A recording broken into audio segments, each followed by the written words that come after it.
Доматот како култура е доста осетлив. Постбербените активности кај доматот започнуваат уште со одлуката кога да почне бербата. Бербата кај доматот, посебно кај доматот што е за свежа консумација, се врши рачно и тоа во текот на најладниот дел од денот, рано наутро, со зголемување веќе на температурата, со бербата треба да се прекине. При бербата најзначајна е хигиената.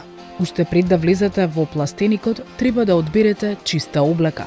На рацете е задолжително носење ракавици. Доматот се фаќа внимателно за да нема механички повреди.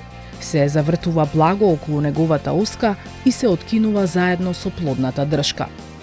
Откако ќе се откине, нежно се положува во гајбата, но никако не смее да се фрла од височина за да не се предизвикаат механички повреди од кои бргу се развиваат болести што се директни загуби. Зрелоста на доматот е многу значајна. Не треба да се берат зелени, но не и презреани. Ако има домати кои се извалкале, тогаш сите тие плодови треба да се измијат.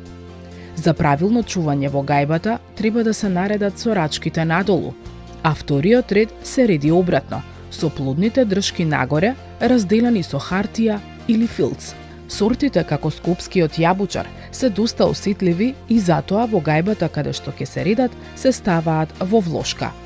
Штом ќе се наберат за да не примат топлина, која многу пречи при чувањето, потребно е што побргу да се внесат во ладна просторија. За веќе созрениот домат, температурата може да биде од 10 до 13 степени, но не и многу ниска температура кога се чува во ладилник, затоа што доматот е многу осетлив од оштетување од ниски температури.